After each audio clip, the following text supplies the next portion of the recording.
zaklinjem. On je historijska ličnost, ogromnog značaja simbolički. Da ću braniti.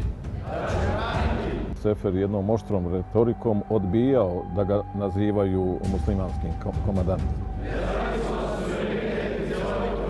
Sefer Halilović je u najtežem vremenu odbrane BiH i u najtežem periodu formiranja razvoja armije imao nezamjenjivu ulogu Republike Bosne i Hercegovine. Sefer Halilović, tada kao komandant, Šiber, ja i ostali.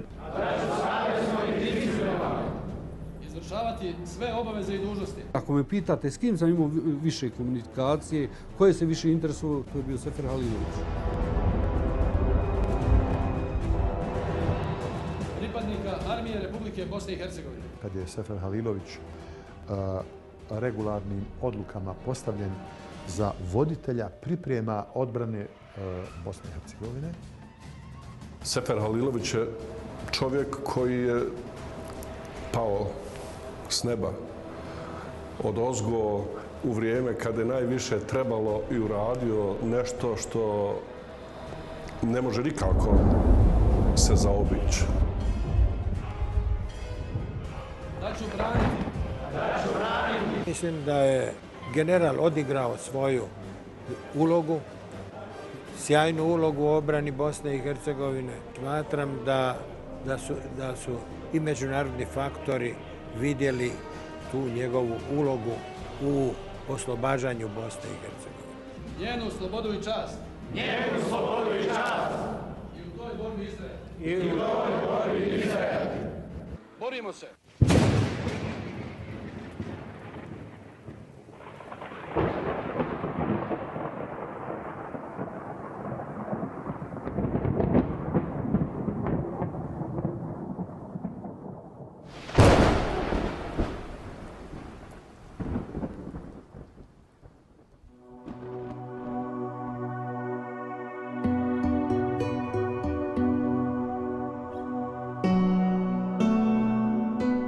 Tek kada su iza svojih leđa imali čitavu vojsku, političko rukovodstvo Bosne i Hercegovine započelo je historijski proces izglasavanja državne nezavisnosti.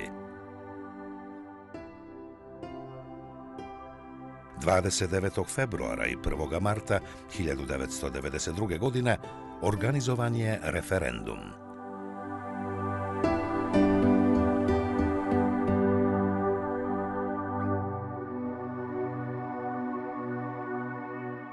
U noći kada je preko 60% građana naše zemlje odlučilo da Bosnu i Hercegovinu žele izvan krnje Jugoslavije, teroristi iz Srpske demokratske stranke i takozvane JNA blokirali su glavni grad Bosne i Hercegovine.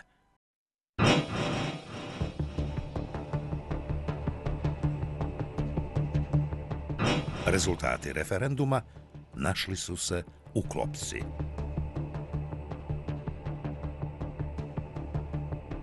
Sefer Halilović tada je dao naredbu da se izvrši sendvič barikade.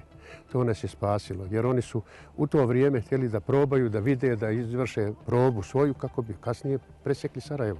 Vidjeli smo tu situaciju i kad smo došli u Novi Grad, ja i Zornić Emer, zaista to bilo, u tom razmišljanju šta da preduzmemo, koji je to sad način reagovanja, odnosno način suprotstavljanja već nastala situacija koja već dolaskom tih čečenskih snaga po ulicama određivala i naše. I u tom momentu je rečeno da je Sefer naredio, bukvalno je ovako bilo, da je Sefer naredio da mi napravimo kontrabarikade. Tako da smo mi tu dosta njega poslušali, naročito one večeri kad je bio, on je bio tu, razumiješ, kad sam ja direktno bio na vezi sa mojim komandirima četa.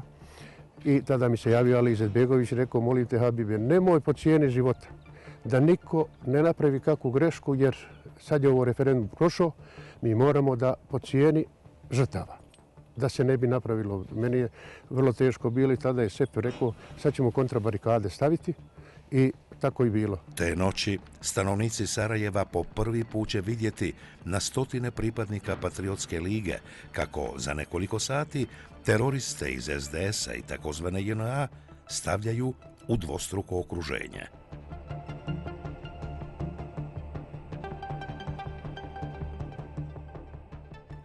Duple, takozvane sendvič barikade, koje je postavila Patriotska liga, spasit će referendum o državnoj nezavisnosti i onemogućiti teroriste iz SDS-a i takozvane JNA da provedu državni udar. Došlo je do barikada, kontrabarikada. Tu se radilo o minutama koji će dio grada pripast kome. Znači, ko uspije da da postavi svoje barikade pa se naprave kontrabarikade, ali to se lomilo gdje će koji dio grad pripasti. Na Koševu smo mi, Košskom brdu, za pola sata prije njih postavili barikade i na Grbavicu i tako dalje, i tako dalje.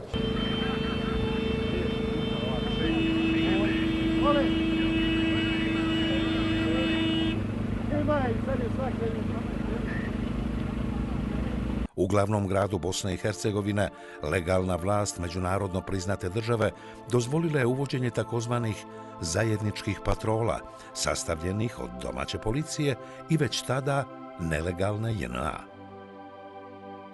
Mi pomno pratimo ovu situaciju, stalo nam je do mira, stalo nam je do dobrih odnosa sa drugovima i MUP-a koje smo imali do sada. Mi ćemo patrolu uputiti mešovitog sastava onako kako je jedinica. Konkretno u patroli koja će krenuti ima Srba, Hrvata, muslimana, Crnogoraca. Duže vreme kako je dogovoreno između predstavnika JNA i MUP-a Bosne i Hercegovine, poznato je da imamo zajedničke punktove na svim prilazima gradu, mješovite zajedno sa MUP-om BiH i mislim da takvim načinom rada možemo i završiti sve ovo i konačno dovesti ono što je najvažnije, mir i cijelom gradu i cijeloj Bosni i Hercegovini. Imaju blagonaklonost vrha vlasti. Znači, nije vlast rekla vi niste više armija, nego su stalno bili u komunikaciji. Evo ovo sad što spomenu na Grbavici, oni su nazvali armija JNA i nazvala i rekla da će doći. Nije rečeno nemojte dolaziti, nego oni su došli da razdvoje i tu su praktično se četnici zakopitili na vracama sa tim činom. Dakle, još jednom, nije bilo jasnog odbijanja armije JNA kao agresorske armije, nego je ona bila kao naša, javno je bila kao naša. Govorimo o vrhu, o rukovodstvu državnom. Zaista nema barikada, moramo biti sretni. Ja bih samo zaključio da su vjerojatno građani prihvatili na naš apel noćas koji smo dali, gospodin Izetbegović, Karadžić i ja. Bio je to historijski presedan kojim se vojsci koja je izvršila napad na stranu državu i nelegalno boravila na prostoru Bosne i Hercegovine dozvolilo patroliranje u tuđoj državi.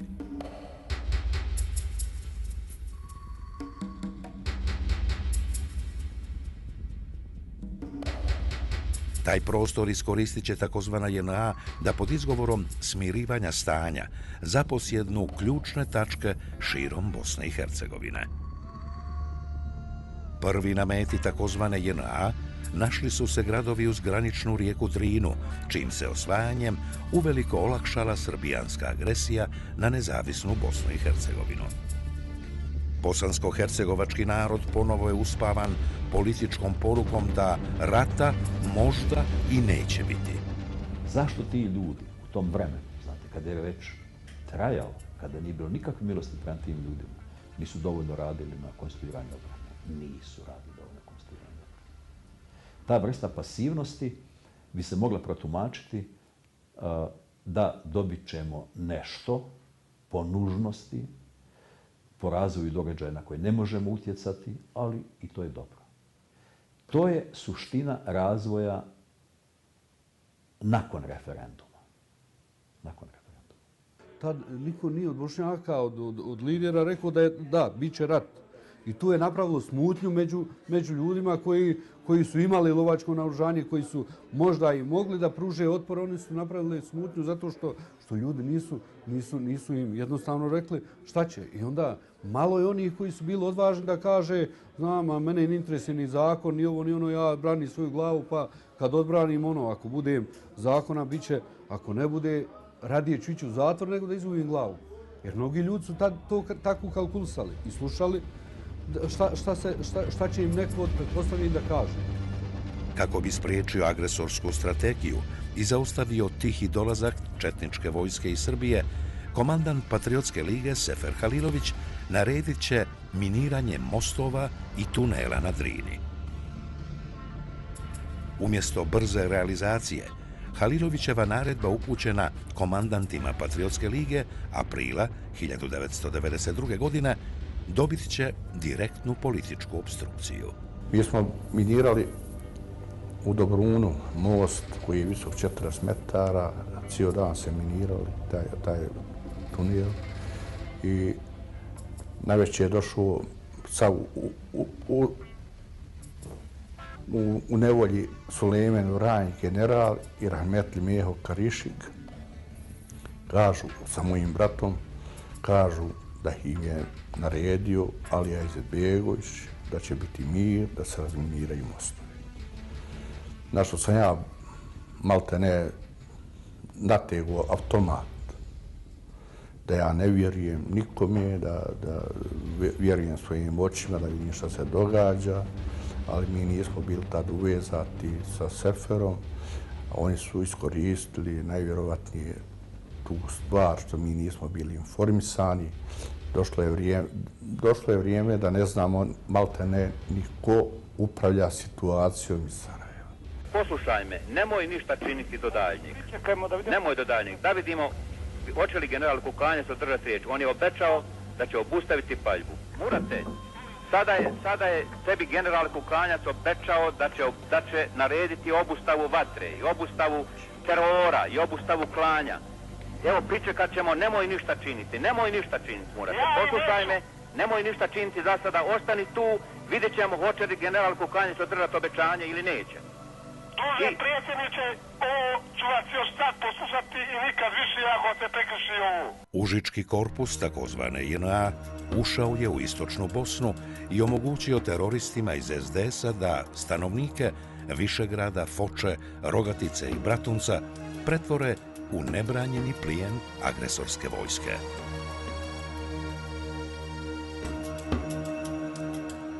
Nakon velike izdaje i nesreće u istočnoj Bosni, agresorska vojska uputit će se ka epicentru bosansko-hercegovačke državnosti,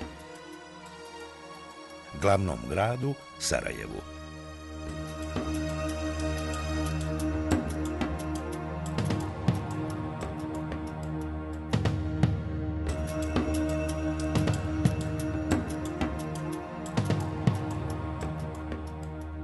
Maja 1992. godine branioci Republike Bosne i Hercegovine, objedinjeni u teritorijalnu odbranu jedinice policije, zaustavili su agresorski pokušaj zauzimanja zgrade predsjedništva naše države.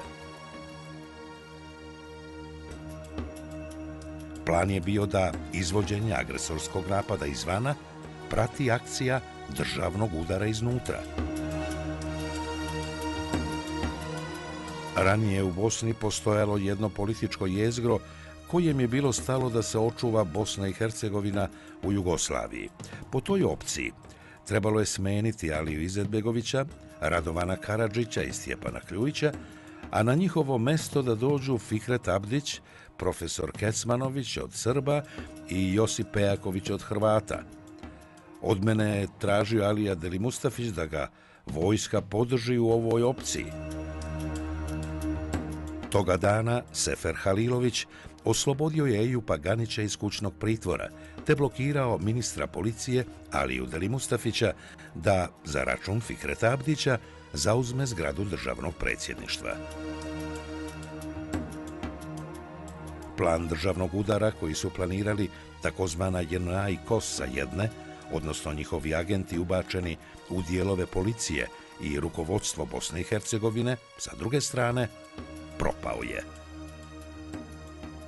Propada taj plan, svi znamo da je propao, oni su tu doživjeli poraz na Skenderija mostu, pobjegli odatle i tako dalje. Sada ide, shvata se da se ne može blitzkrieg napraviti. Agresorska JNA prelazi na plan vojnog presjecanja Sarajeva linijom Vraca, Grbavica, Pofalići, nakon čega bi pad glavnog grada Bosne i Hercegovine bio puka formalnost. Dok je agresor pripremao presjecanje i pad Sarajeva, cijelo rukovodstvo države i policije mirno je spavalo, pregovarajući sa takozvanom JNA. Grupa odvažnih jedinica nekadašnje Patriotske lige odlučili su preduzeti odlučnu akciju i spasiti Sarajevo od presjecanja i brzog pada u agresorske ruke. Mene je Sefer pitao kakve su šanse naše da mi pobjedimo. Rekao, ako nam pomognete, dobre. Ako ne pomognete, nema ništa od toga. Ako kaže ako je to tako, pomoćemo sve, vi samo žežite.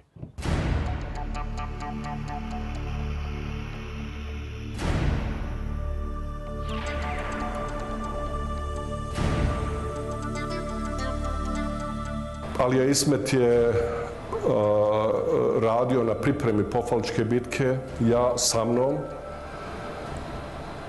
na pripremi ono šta ćemo, kako ćemo raditi i tako dalje. To smo radili u mojoj sobi, nismo to javno radili jer to je vrijeme bilo ludo, nije se vjerovalo međusobno tim, puno međusobno se nije vjerovalo.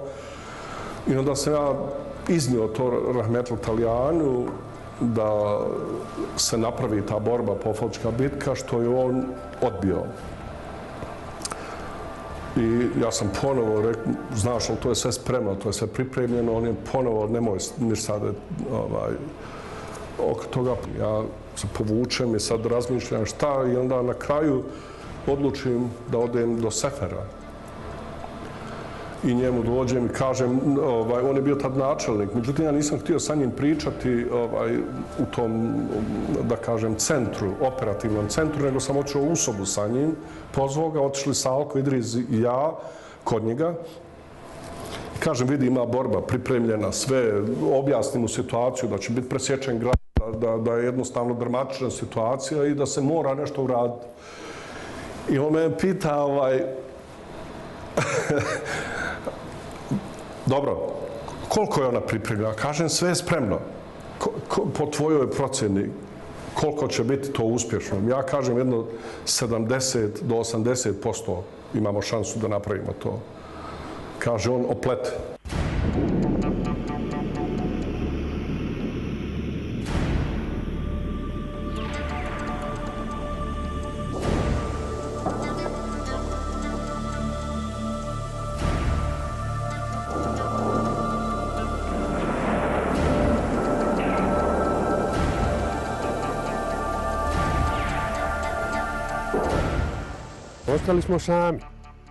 Ostali smo sami, znači niko nam nije pomogao. Jedino što nam je pomogao Sefer i mi smo ga slušali i mi smo ga razumijeli što je tako.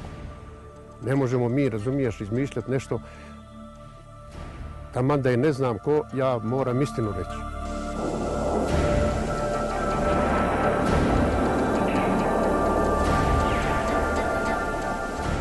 Već ujutro, 17. maja 1992. godine, građani Sarajeva mogli su odahnuti.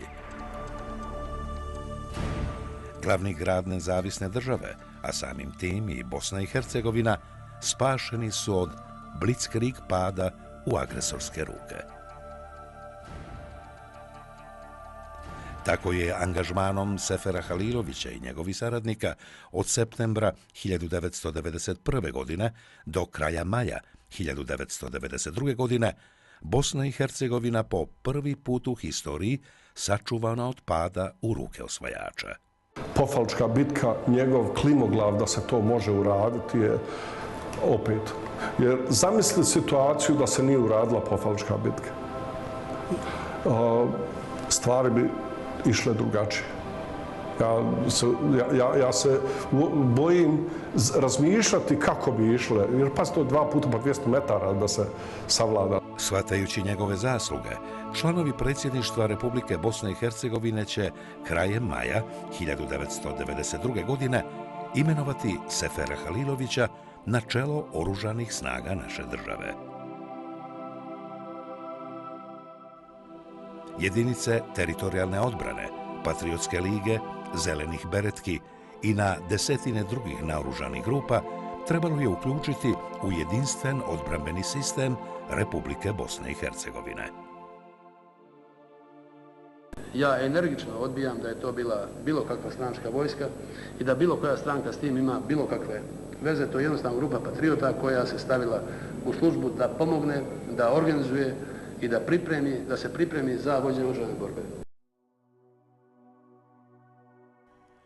Nakon što 500 godina naša država nije imala svoju vojsku, niti vlastitog komandanta, postalo je jasno da se ispred Sefera Halilovića nalazi historijski zadatak – formiranje armije Republike Bosne i Hercegovine.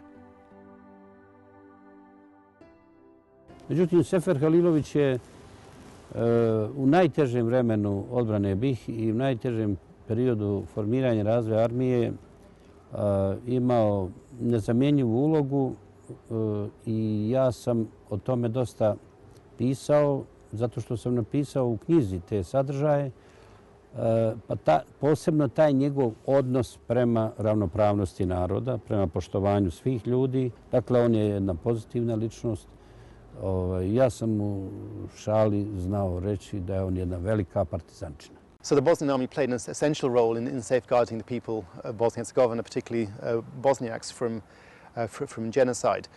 So unfortunately, the war essentially took the Bosniak people in Bosnia and Herzegovina unprepared for defense, and in many areas they weren't able to organize themselves fast enough to defend themselves effectively. But there was that Patriotic League, which was kind of the nucleus of resistance. And as the war got going, the Bosnian army set itself on its feet and began to defend itself more effectively. And it managed to defend at least a sort of area thereabout, a bit less than a third of the country, which became a kind of safe haven from which it wasn't not possible for the aggressors' forces to go. And in that area, the Bosniaks and Croats and others were defended successfully from genocide. Čim je stupio na dužnost komandanta oružanih snaga, Sefer Halilović počeo je rad na formiranju buduće armije Republike Bosne i Hercegovine.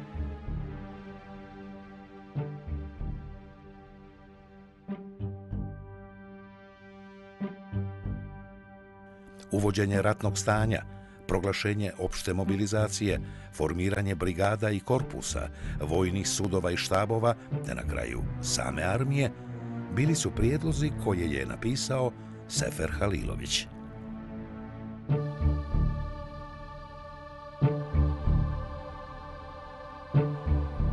Sefer Halilović obrazložio je prijedlog odluke o proglašenju ratnog stanja i proglašenju opšte mobilizacije na teritoriji Republike Bosne i Hercegovine.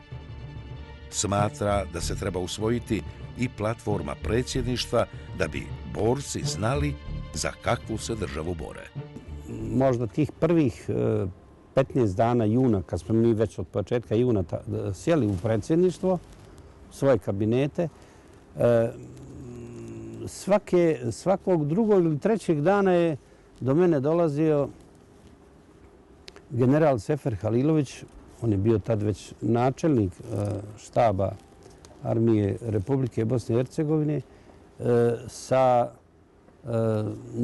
nekom vrstom poticanja da što prije donesemo platformu, da što prije usvojimo platformu, jer on želi da ima dokument sa kojim se može stati pred sve pripadnike armije Republike BiH koji se bore, koji su u borbenom stanju, jer bez toga je teško voditi borbu. Bez toga je teško mobilisati sve patriotske, građanske i ljudske snage. Malo pre ste spomenuli platformu i u toj platformi zajednički, naravno, i Sefer Halilović, tada kao komandant, Šiber, ja i ostali, uticali smo da se uradi ona izuzetna, za mene to je revolucionarna platforma, koja i u momentu dok se pisala i potpisivala, ona već nije bila usvojena. Počeo od toga da je ona pozivala sve građane Bosne i Hercegovine, odbrane građane, narode, narodnosti, a nikako nije pozivala SDA, SDS, HDZ ne pozivala ljudi. Početkom jula 1992. godine Sefer Halilović je predsjedništvu države predložio osnivanje Armije Republike Bosne i Hercegovine sa njenih 6 korpusa i glavnim štabom vrhovne komande. Imamo jednu odluku za koju Halil kaže da se donese. Prvo, formiraju se oružane snage sastavljene od korpusa.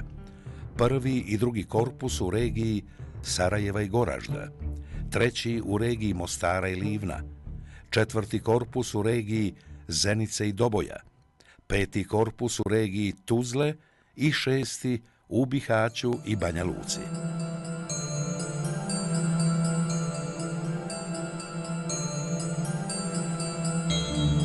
Na prijedlog Sefera Halilovića i odlukom predsjedništva Republike Bosne i Hercegovine, čiji je Halilović bio član, 4. jula 1992. godine formirana je Armija Republike Bosne i Hercegovine.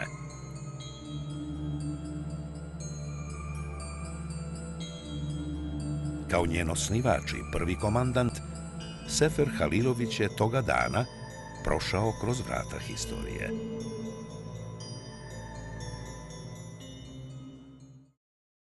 Borimo se! Slobodnu. Demokratsku. Suverenu. Jedinstvenu. Nezavisnu.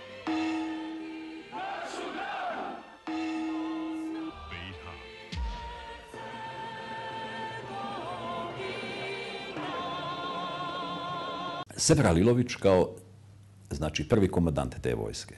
Simbolički, znate, govorimo o vojni komandant. On je simbolički u narodu, ljudima, samim svojim položajem postao osoba koja sažima najdublje emocionalne ideale tih ljudi. Postao je na taj način u tim nedovoljno izrasnim političkim pojedincima bez razumijevanja neka vrsta prijetnje njima, svojim autoritetom, simbolom, znate. I danas svako dijete u Bosni bi trebalo Sefera Halilovića kada sretne ljubiti u ruku, ostavljajući po strani što bilo kojem kritičkom preispitivanju postoji stotine pojedinosti o kojima ste mogli govoriti. On je historijska ličnost, ogromnog značaja simbolički i dovođenju pitanje takvog njegovog simboličkog značaja, dovođenju pitanje naše zemlje.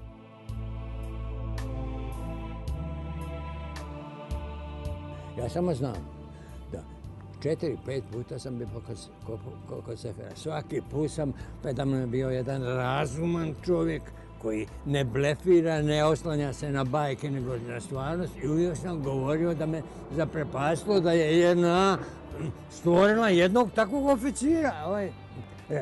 Baš razumno, umno, također razumnog i umnog. Svim pripadnicima Armije Republike Bosne i Hercegovine propisano je polaganje zakletve Republici Bosni i Hercegovini, čiji je tekst svojom naredbom propisao upravo Sefer Halilović.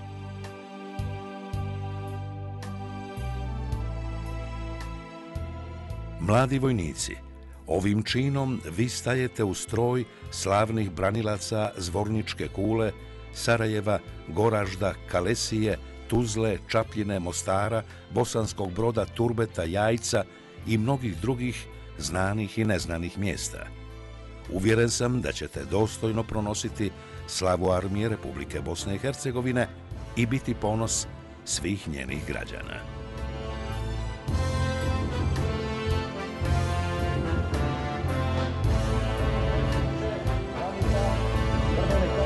Spreman je za polaganje svečane zakletve.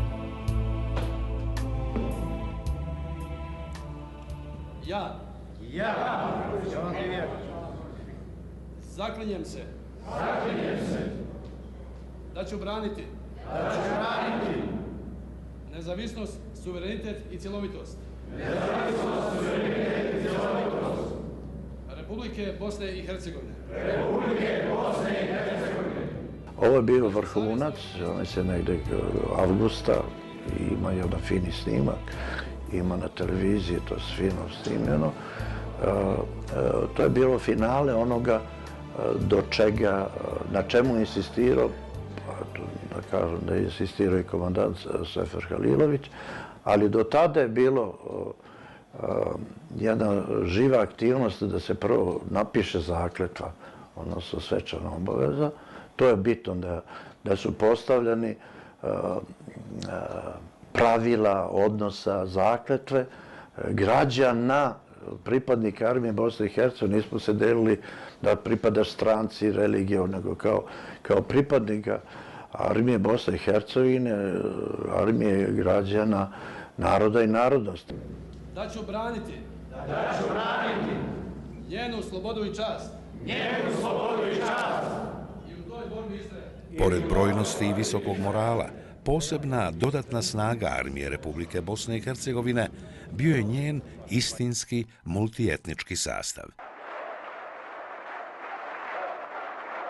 Dok god su Bošnjaci, Srbi i Hrvati stajali u istom stroju, odnosno rukovodili oslobodilačkom armijom Republike Bosne i Hercegovine, dotada je naša država bila na sigurnom putu.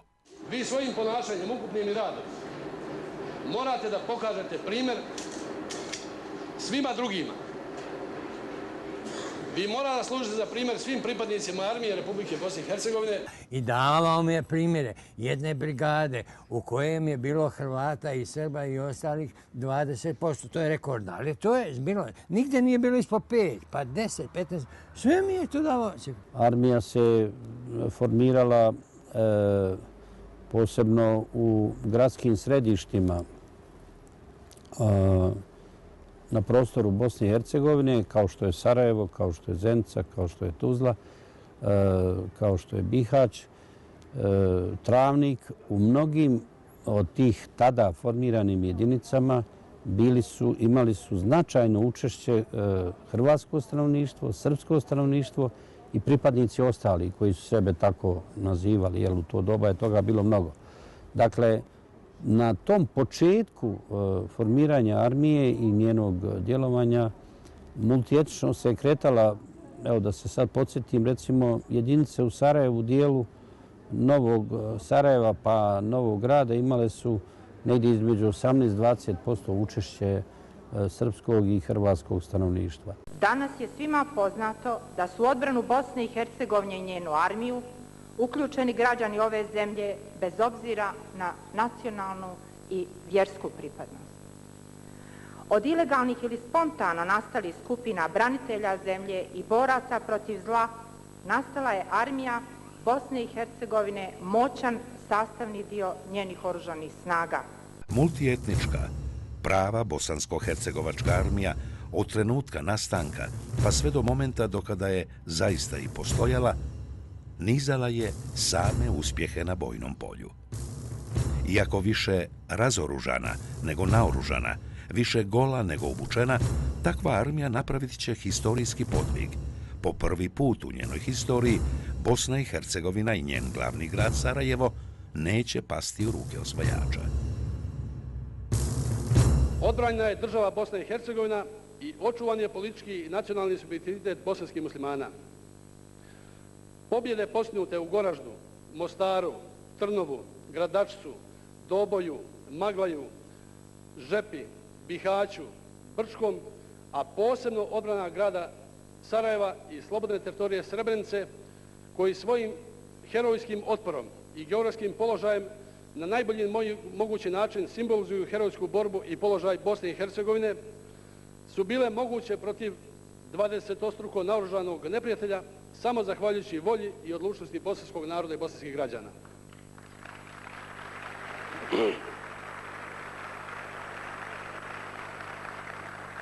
Agresoru su vraćeni udarci u Sarajevu, istočnoj Bosni, Bihaćkoj krajini i Hercegovini, čime su otpočela prva oslobađanja teritorije nezavisne Republike Bosne i Hercegovine. Glavni štab sa Seferom Halilovićem donosi odluku da 3 opštine, Novi Grad, Novo Sarajevo i Bogošća, idu zapadnom dijelu Sarajeva, a sve su tada uključene jedinice bile oko prstena grada, da svi ko probije, da se razumiješ ide na tom pravcu.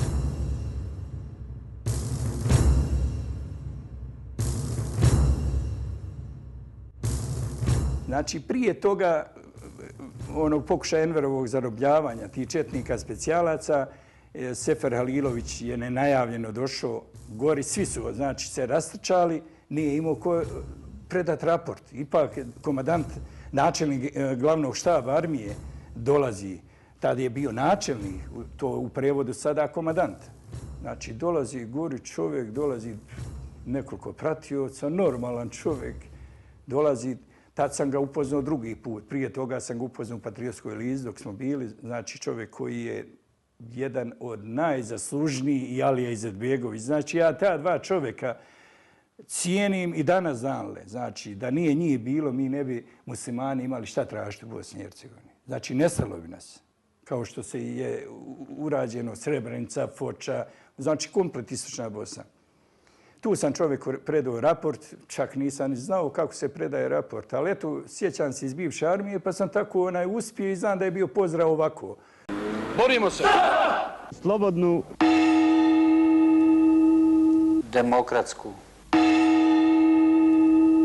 suverenu, jedinstvenu, nezavisnu,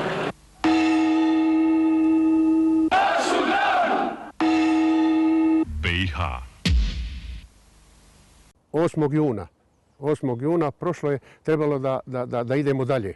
Na Kotor 150, tada je Sefer stigao sa svojim štabom, da nas daje dalje uputstvo i tako, obišao kompletnu liniju, vidio je stanje kako je i onda održao jedan razgovor sa nama u štabu, sa Enverom Šeovićem koji je bio komandant brigade, da on ne sumnja u to, da ćemo mi uspjeti, da ćemo mi razumiješ i tako dalje.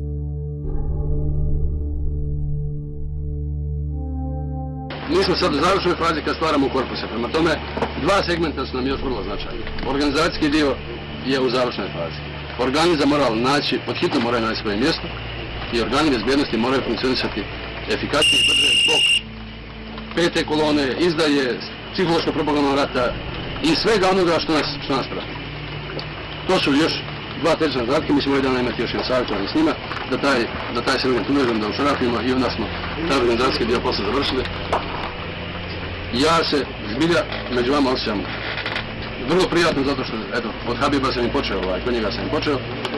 I drugo, znam da je to brigada koja će ovaj prostor sigurno braniti, a vaš je cilj ovdje. Uloga tadašnjeg vrha, naravno na čelu sa Seferom, je za nas vrlo značajna. Jer smo po prvi put uspjeli da postignemo i prve uspjehe, a i da podnesemo poraze.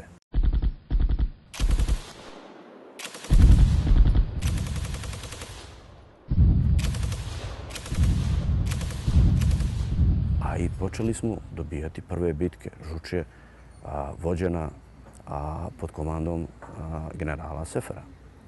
I još na značajnom prostoru Bosne i Hercegovine se tako nešto dešavalo u Goraždu, nekom dijelu centralne, sjeverne Bosne i tako dalje. Formirali desetine vojnika, stotinama, kasnije bila i brigada i tako dalje. Bilo je jedno vrijeme par hiljada ljudi pod oružjem. Mi smo znali da će nas oni poklati, ali ovog puta smo riješili da se žestoko branimo.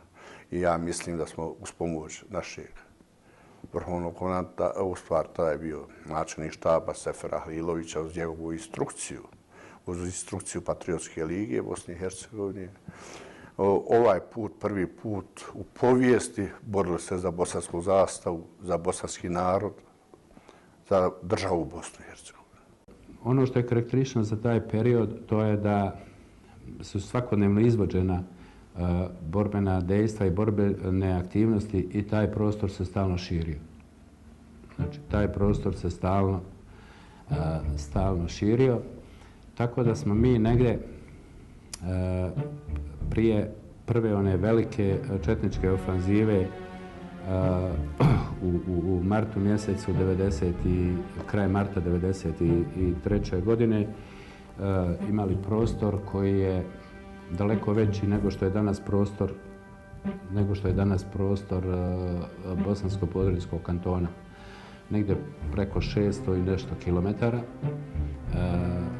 površine koje su kontrolisale i su jedinice Armije Republike Bosne i Hercegovine.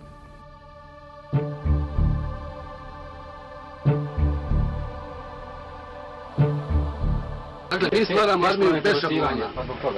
Ali pokušavam bez šablona, jasno? Mi stvaramo armiju bez šablona. Ja vidim ovdje ljudi s kojima sam ja počeo, evo, sa gospodinom djedom našim. Šta je interesantno, da je on razumio da za razliku od većine oni oficira, pa smo mi jednom to definisali, vrlo malo profesionalni oficira je moglo razumjeti da ne može se praviti onaj sistem koji su oni naučili.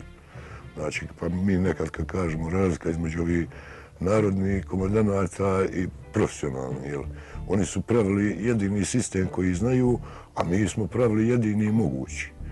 Tako da i Sefer je bio tu razumio to da možemo napraviti samo ono što je moguće. Dakle, taj embrion armije i taj razvoj krenuo je upravo iz relacije Sefera Halilovića i Hujke i onda uz podršku svih dalje institucija koji su se uvjerili kako nam je stanje i u kojim se okruženju nalazimo i sa jedne i sa druge strane, pomogli da nastane armija Bosne i Hercegovine. Ta armija je na kraju i odbranila ovaj dio Bosne i Hercegovine.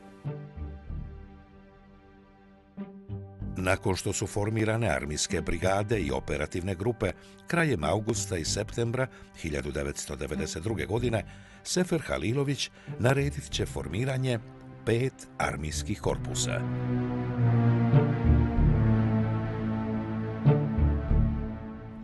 Tako je Halilovićev put započet septembra 1991. godine u Patriotskoj ligi, u kojoj je napravio plan odbrane države i formiranja buduće bosanske vojske, godinu dana kasnije doživio kulminaciju.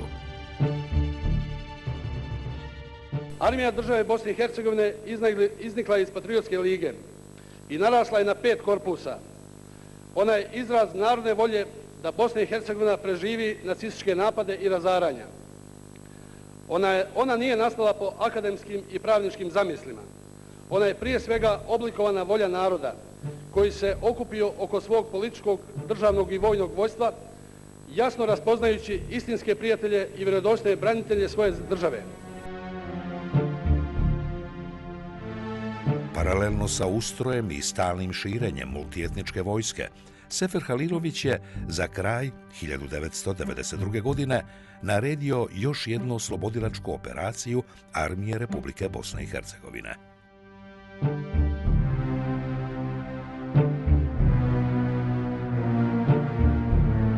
Imajući u vidu 150.000 gladnih i iscrpljenih građana Sarajeva, žena, djece i staraca, Sefer Halilović naredit će da se po svaku cijenu mora izvršiti deblokada Sarajeva, bez obzira na žrtve.